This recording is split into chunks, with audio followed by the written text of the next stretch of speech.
नमस्कार दोस्तों, आप सबको पता है कि आज नगर पालिका के अध्यक्ष एवं उपाध्यक्ष के लिए चुनाव हुए, जो एसएमसी सिलवासा में हुआ और डीएमसी और दमन में हुआ। सिलवासा में अध्यक्षा बनी है रजनीबेन सेठी जी, उपाध्यक्ष बने हैं किशन सिंह परमार जी, और दमन में डीएमसी जो है वहाँ पर अध्यक्ष बने हैं अश्मी भाई दमनिया जी, उपाध्यक्षा बनी है रश्मिबेन हनपति जी। मैं अपनी ओर से सभी नए अध्यक्ष एवं उपाध्यक्षों को बहुत बहुत शुभकामनाएं देता हूं और उम्मीद करता हूं कि वो दमन दीव और दादरा नगर हवेली में नगर पालिका विस्तार में भरपूर विकास करें और दमन दीव और दादरा नगर हवेली में जितनी भी जन समस्या है उस समस्याओं का निपटारा करने के लिए जरूर काम करें। आज कुछ बातें हैं जो मुझे हैरान कर रही है। वो कौन सी बातें हैं जो आपके समक्ष रखना चाहता हूं। दमन की खास करके बात करना चाह रहा हूं। दमन में नगर पालिका विस्तार में हमेशा से मासी समाज का दबदबा रहा है। ये जो मासी समाज है हमारी, ये समाज भारतीय जनता पार्टी की कट्टर समर्थक मानी जाती है। आज भारतीय जनता पार्टी जो है उस मासी समाज द्वारा स्थापित पार्टी है दमन दीव में। मासी समाज के लोगों ने ही भारतीय जनता पार्टी को यहां पर स्टैब्लिश किया था और मासी समाज का ऐसा वजूद रहा है कि मासी समाज के पहले के जितने भी सांसद थे वो मासी समाज से आते थे। वो गोपाल भाई दादा हो या देवजी भाई टंडे। एक वक्त हुआ करता था जब ये मासी समाज सांसद तो बनाती ही थी, पर ग्रामीण विस्तार में भी सरपंच कौन बनेगा उसके लिए भी मासी समाज की आगेवानी महत्वपूर्ण भूमिका निभाती थी। मासी समाज ने हमेशा सब समाजों को साथ लेकर चले हैं। हमारे पटेल समाज को भी उन्होंने कभी दरकिनार नहीं किया, सहयोग दिया है। और पटेल और टंडन की बीच जैसे एक म्यूचुअल अंडरस्टैंडिंग जैसी थी। आप देखोगे दमन की हिस्ट्री में तो जिला पंचायतों में पटेल का आधिपत्य रहा है और नगर पालिका में मासी समाज का आधिपत्य रहा था आज तक। आज पहली बार जहां तक मुझे पता है इतिहास लिखा जाएगा कि पहली बार नगर पालिका से भारतीय जनता पार्टी के राज में ऐसा हिस्ट्री बनी है कि मासी समाज का नेतृत्व नगर पालिका से समाप्त हो गया है। वो प्रमुख भी नहीं है, उप प्रमुख भी नहीं है। हाँ, काफी बार हुआ था प्रमुख अगर दूसरी जाति का हो तो वाइस प्रेसिडेंट जरूर मासी समाज का हुआ करता था। वाइस प्रेसिडेंट अगर मासी समाज का है तो प्रेसिडेंट कोई समाज का चला लेते थे लोग। पर आज दमन दीव की हिस्ट्री में प्रथम बार ऐसा हो रहा है कि दमन डीएमसी में माची समाज का कोई नेतृत्व नहीं है। मासी समाज यानी नगर पालिका जो टैग था वो आज लगभग समाप्त हो गया। इसको क्या समझे? मासी समाज के नेतृत्व का पतन या मासी समाज के लोगों का भारतीय जनता पार्टी से कंट्रोल समाप्त।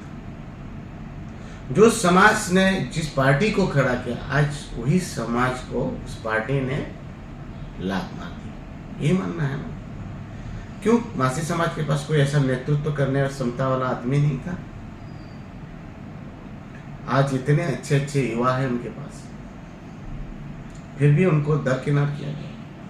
हमारी पटेल समाज के भी 4-4 काउंसलर्स थे, मासी समाज के भी 4-4 काउंसलर्स थे, मगर पटेल और टंडन दोनों को नेतृत्व नहीं देकर भारतीय जनता पार्टी ने मनमानी की है। हाँ, एक बात का मुझे खुशी है कि आदिवासी समाज को उन्होंने नेतृत्व करने का मौका दिया है, पर वह भी तब दिया जब हमने आवाज उठाई। हमने कहा कि आदिवासी समाज के साथ विश्वासघात किया गया है, तब आलन फालन में इन लोगों ने ये फैसला लिया है। इसलिए आज भारतीय जनता पार्टी का ये पूरा जो सिस्टम है वो चरमरा गया है और पूरी तरह से कोलैप्स कर गया है। किस लिए मैं कह रहा हूं, तो मैं इसलिए बोल रहा हूं, दमन जिला पंचायत में पटेल समाज को अध्यक्ष दिया और देना ही चाहिए था। पटेल समाज बड़ी है, पटेल समाज को अध्यक्ष पद मिला है तो वाइस प्रेसिडेंट दिनेश भाई जोड़ी या सुनीताबेन हरपति को बनाकर आदिवासी समाज का नेतृत्व भी देना चाहिए था। जिससे क्या फायदा होता कि आदिवासी समाज जो है वो ग्रामीण विस्तार में बहुत ज्यादा है और सक्षम नेतृत्व आदिवासी समाज को मिलता। अनुभवी लोग और सक्षम नेतृत्व करने वाले व्यक्ति आदिवासी समाज से आते और उसका फायदा आदिवासी समाज के साथ साथ दमन और दीव के प्रदेश को भी मिलता। मगर वहां पर उन्होंने आदिवासी समाज को नेतृत्व से वंचित रखा। अब आप सोचिए वहां पर पटेल समाज का अध्यक्ष होता, उपाध्यक्ष उन लोग आदिवासी समाज से जो ले लेते दिनेश भाई धोड़ी, तो बहुत अच्छा उसको नेता मानता हूं, अनुभवी है। या तो फिर आपको लगता तो सुनीताबेन हरपति को ले लेते। कोई मुझे बता रहा था कि नहीं वो दिनेश भाई जो है इंडिपेंडेंट है, तो फिर आपने दीव में कैसे इंडिपेंडेंट को आपने अध्यक्ष बना दिया? उसको बनाया जा सकता था दिनेश भाई को या सुनीताबेन को, पर आदिवासी को वहां पर उन्होंने मौका नहीं दिया। पर जब हमने आवाज उठाई तो मजबूरनवश उन्होंने यहां पर नगर पालिका में आदिवासी समाज को खुश करने के लिए डाल दिया। तो यहां क्या कर दिया, यहां पटेल समाज को नेतृत्व देना था तो पटेल समाज को दूर कर दिया। और यहां पर दूसरा क्या कर दिया, तो टंडेल समाज को तो उन्होंने प्रॉमिस किया था कि इस बार वाइस प्रेसिडेंट पद ले लो, अगली बार आप लोगों को मौका दिया जाएगा। और ये मासी समाज का तो मैं मानता हूं अधिकार है। तो यहां पर अगर प्रमुख मासी समाज का होता, साथ में पटेल समाज को उपाध्यक्ष बना देता तो भी फिट हो जाता। क्योंकि दमन जिला पंचायत में एक पटेल को प्रमुख, आदिवासी से दिनेश भैया सुनीता बहन को उपप्रमुख, तो आदिवासी समाज वहां पर संतुष्ट हो जाता और सक्षम नेतृत्व तो जिला पंचायत में मिलता। यहां पर नगर पालिका में अध्यक्ष मासी समाज का और उपाध्यक्ष पटेल समाज को मिल जाता। और वहां पर भी आशीष के साथ साथ चंद्रगिरी बहुत ही कैपेबल लड़का, अच्छा लड़का, जो अनुभवी लड़का था, उसको मौका मिलता। या तो दो और बहनें थी, वो भी पढ़ी लिखी बहनें थी।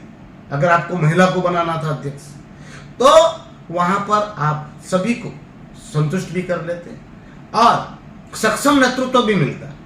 और दूसरी बात ये कहना चाहता हूं, मैं एसपी भाई दमनिया का विरोध नहीं कर रहा, ये आपका मामला है, पर एसपी भाई दमनिया के पास अभी भी एक पद था।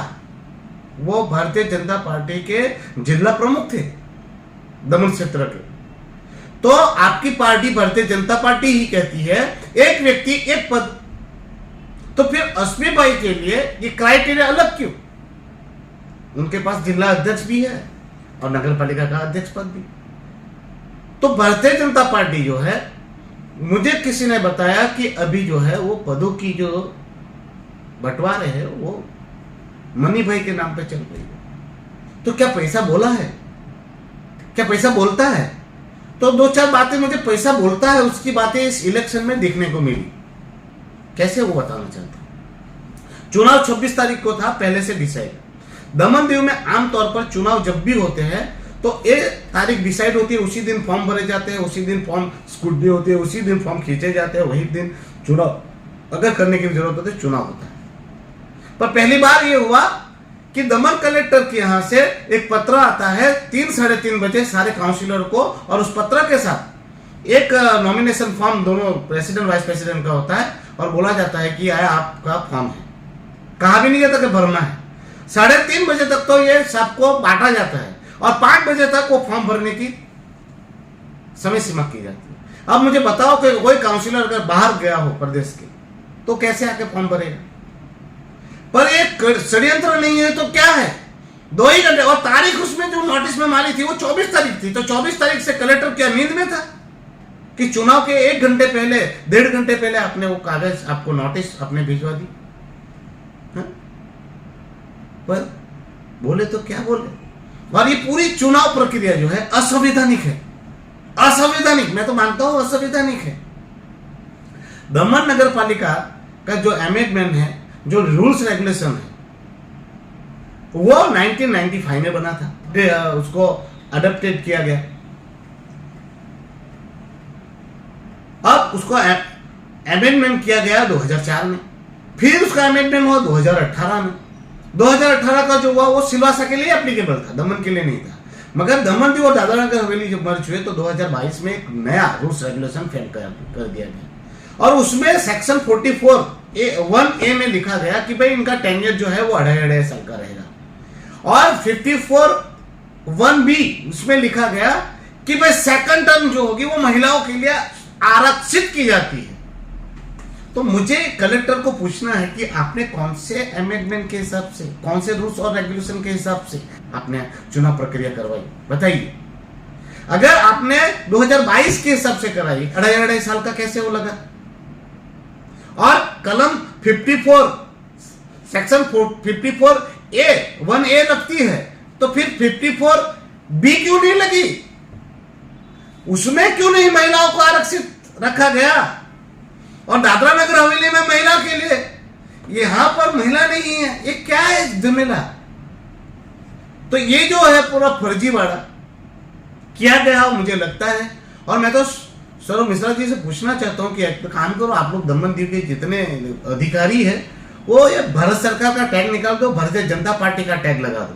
और आपके यहाँ है ना, राष्ट्रध्वज का अपमान करने का आप लोगों को हक नहीं है, इसलिए भारतीय जनता पार्टी का फ्लैग लगा दो आपके कार्यालय, कलेक्टर ऑफिस पे, सचिवालय पे, और भारतीय जनता पार्टी का जो है ना पट्टा पहन लो आप लोग, क्योंकि आप लोगों ने जो काम किया है वो असंवैधानिक है और आप लोगों ने संविधान को घोट कर पी गए हो, ऐसा मुझे लग रहा है। पर दमन में बोलेगा तो बोलेगा कौन? सब अपने अपने पाप कर्मों को छुपाने के लिए बैठे हुए। दादरा नगर हवेली में भी ऐसा ही हुआ। चुनाव जीता गया था राकेश भाई चौहान के नाम पर, आज राकेश चौहान को हटा दिया जाता है। वैसा ही जिला पंचायत में भी हुआ, जेडीयू के चुनाव चिन्ह पर जीते, सॉरी चुनाव चिन्ह जेडीयू का जरूर था, पर मोहन भाई के नाम पर चुनाव जीते, और वो वहां से भागकर भारतीय जनता पार्टी में आए। वहां मुझे मेरे विश्वसनीय सूत्रों ने बताया कि भारतीय जनता पार्टी के उस वक्त की प्रभारी ने विश्वास दिलाया था कि आप लोगों को ही बाकी का समय जिला पंचायत में अध्यक्ष और अध्यक्षा बनाया जाएगा, जेडीयू से जो आए हैं। मगर लास्ट मोमेंट पर उन सबको हटाकर अपने ही लोगों को भारतीय जनता पार्टी के पदाधिकारी बना दिए गए। आज फिर से नगर पालिका सिलवासा में राकेश चौहान की बलि चढ़ गई। मतलब भारतीय जनता पार्टी जिसको भी विश्वास दिलाती है उसका विश्वासघात करती है। दमन में भी मासी समाज को विश्वास दिलाया था और मासी समाज के साथ विश्वासघात किया। अब जो है लफड़ जंडूस लोग हैं वो कहने लगेंगे उमेश पटेल राजनीति कर रहा है। मैं राजनीति नहीं कर रहा हूं, मैं वास्तविकता कह रहा हूं। भारतीय जनता पार्टी के लोगों से हृदय पे हाथ रखवा के पूछिए कि आपने क्या वादा किया था कि नहीं किया था, दादरा नगर हवेली के लोगों से या फिर दमन के मासी समाज के लोगों से। और मैं जो बोल रहा हूँ उसमें सब फिट होते, अच्छा नेतृत्व तो मिलता। अगर दमन में जिला पंचायत में पटेल समाज का अध्यक्ष होता और उपाध्यक्ष होता आदिवासी समाज का, और दमन में अध्यक्ष होता डीएमसी में मासी समाज का और उपाध्यक्ष होता पटेल समाज का, तो सब खुश होती। पर भारतीय जनता पार्टी में तो पैसा बोलता है। चलिए, फिर भी मैं सबको शुभकामनाएं देता हूं, जो चुनाव जीते हैं उनको भी, और जो चुनाव में बेचारे पार्टिसिपेट नहीं कर पाए उनको आश्वासन देता हूं क्या आप सब लाइन में रहिए, आपका भी वक्त आएगा। और हो सके तो अब सब नई टीम बनकर लोक कल्याण के लिए, लोक समस्याओं का निपटारा के लिए लड़िएगा। डायलॉग मत बोलिएगा कि हमारी कोई सुनता नहीं। पर आज जिस प्रकार से चुनाव जीतने के बाद हमारे नेता जो है वो प्रशासक प्रफुल्ल पटेल के आशीर्वाद लेने पहुंच जा रहे हैं, उससे मुझे उम्मीद ज़्यादा नहीं है। और साथ में जाते जाते एक बात कहना चाह रहा हूँ। किसी ने मुझे बताया कि चंद्रगिरी ईश्वर यानी चक्कू के लिए मासी समाज ने कहा कि भाई प्रमुख का दावेदार है चक्कू, तो उसको मौका मिलना चाहिए। तो बोले भारतीय जनता पार्टी वाले ने कहा कि सब अधिकारी जो है दमन के सरकारी अधिकारी वो चक्कू के लिए मना करते हैं। वो कहते हैं कि चक्कू कहीं देर भी आके खड़ा हो जाता है, जब भी कोई समस्या होती है तो पब्लिक के घर वगैरह मकान वगैरह टूटता है तो चक्कू आके खड़ा हो जाता है, तो प्रशासन उससे खुश नहीं है। मैं पूछना चाहता हूँ, ये अधिकारी कौन होते हैं नक्की करने वाले? ये सरकारी नौकर तो हमारे नौकर है, हमारी पगार पर, हमारे पैसे की पगार पर वो यहाँ पर काम करते हैं। वो नक्की करेंगे कि हमारा चुनाव में प्रमुख कौन बनेगा, उप प्रमुख कौन बनेगा, काउंसिलर कौन बनेगा। मगर हमारे नेताओं ने ये ऐसी रीत तैयार की है, क्योंकि सबको काउंसिलर बनना है, सरपंच बनना है, जिला पंचायत बनना है, तो उनके आका के पास जाके सर्टिफिकेट और एनओसी लेने लगे। वही लोग अभी चरण पादुका को पखोरने पहुंच जाते हैं। तो अब जो है वो भुगतेंगे। दादरा नगर हवेली वाले ने भुगत लिया, वो भी ऐसे भी मोहन भाई के साथ गद्दारी करके ही आए थे, तब उनके साथ गद्दारी हो गई। अब जो मासी समाज वाले लोग हैं, उनके समाज के लोगों के घर टूटते रहे, तब उन लोगों ने प्रशासन को सपोर्ट किया। अब भुगतो। और दूसरी बात मैं उस अधिकारी को कहना चाहता हूं कि चक्कू जो है कि वो समस्या के लिए लड़ने आता था, तो वो अपने लिए थोड़ी लड़ने आता था। उसको लोगों ने चुनाव जीता कर भेजा है, तो लोगों की समस्या के लिए उसको जनता के साथ खड़ा होना पड़ेगा। मतलब जब लोगों का गुस्सा शांत करना था तो चक्कू को आगे किया, आज समाज के साथ भी उसकी दुश्मनी करा दी। और आज जब उसको प्रमुख पद देना था तब कह रहे हैं कि नहीं चक्कू हमारे लिए काम का नहीं है। मतलब काउंसिलरों को, जिला पंचायत के सदस्यों को, सरपंचों को देख लेना है, समझ लेना है। आप लोगों को प्रशासन यूज जरूर करेगा, मगर समय आएगा वही बातें आपके डिमेरिट हो जाएगी। धन्यवाद।